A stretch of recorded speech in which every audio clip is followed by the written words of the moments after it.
Olá pessoal, professor Marcelo Carneiro, História de Israel. Este vídeo tem como objetivo falar um pouco mais daquele período histórico ali do retorno do exílio, quando Esdras e Neemias vão para Jerusalém para ajudar na reconstrução da cidade. E ali começa então o período do Segundo Templo. Segundo Templo. Então vamos falar desses três aspectos. O primeiro que Esdras ele foi enviado como funcionário da corte, o copeiro do rei, alguém muito importante, muito ligado ao rei, e ele tinha como principal função a reorganização administrativa da cidade. A primeira atitude de Neemias foi reconstruir os muros, que tinham sido destruídos pelos babilônicos e ainda não tinha sido reconstruído, já no final dos anos 500 ali. E então Neemias vai para a cidade, ajuda a reconstruir e essa atitude de Neemias, junto com outras atitudes administrativas, como, por exemplo, o perdão de dívidas, faz com que Jerusalém possa retomar a sua história, a sua estrutura.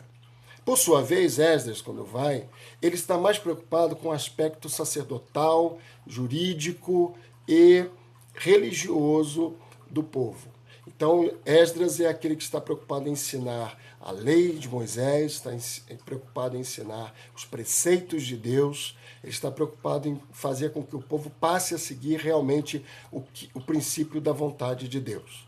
Então, são duas pessoas, duas figuras de liderança muito importantes, porém, cada um teve o seu aspecto de trabalho. Neemias mais administrativo, mais secularizado, vamos dizer assim, lógico que ele estava a serviço de Deus, mas voltado mais para os aspectos práticos da cidade. E Esdras mais ligado aos aspectos religiosos, da reconstrução da fé do povo. O mais polêmico na história desses dois tem a ver com os casamentos mistos, onde eles mandam que os judeus não, o pessoal de Jerusalém principalmente, não casem mais com mulheres estrangeiras, e em alguns casos há uma polêmica sobre isso, se eles realmente despediram, mandaram embora as mulheres com as quais eram casados. Acredita-se que não, que efetivamente na prática eles somente não casaram mais com mulheres estrangeiras. Eles se mantiveram apenas casando com mulheres judias. E aí começa então toda essa prática da endogamia. O judeu só casa com o judeu. Há uma outra prática muito curiosa a partir dessa época, uma crença muito curiosa, de que para um judeu, para uma pessoa ser realmente judia, a mãe tem que ser judia. O pai pode até não ser judeu, mas a mãe tem que ser judia. O ventre tem que ser judeu. E é lógico, ninguém quer ter uma mãe que não seja judia. Então, para não ter uma mãe judia, o pai e a mãe tinham que ser judeus. Olha a conexão que se cria aí.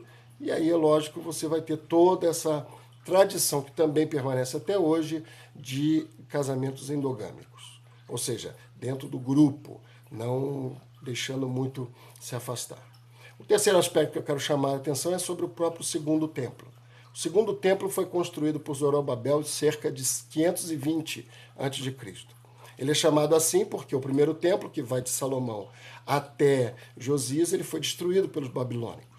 Então, o Segundo Templo, o período do Segundo Templo, é o período em que Zorobabel reconstrói o templo, acredito que já com um mapa diferente, uma arquitetura um pouco maior, e esse templo vai acompanhando a história dos judaítas e dos israelitas até o ano 70 depois de Cristo, quando os romanos destruíram o templo de Jerusalém.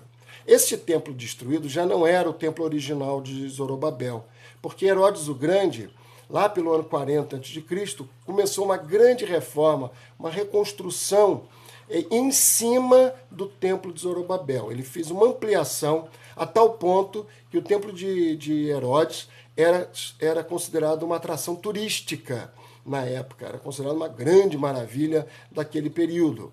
Então muitas pessoas iam até Jerusalém apenas para conhecer o templo de Herodes, tal a imensidão, a magnitude do templo. Mas a base dele foi o templo de Zorobabel, então ele é uma ampliação. Então nós temos duas histórias do templo. O primeiro templo, que vai de Salomão até Josias, que a gente não tem muitos resquícios dele, quase nada. E o segundo templo, que é de Zorobabel, 520 a.C., até 70 depois de Cristo. Depois disso, Israel definitivamente não tem mais templo, pelo menos até os dias de hoje. Tá bem? Então, essas informações são importantes. Guarde com você, leia com atenção, veja as coisas que nós deixamos para vocês. E um grande abraço, até o próximo encontro.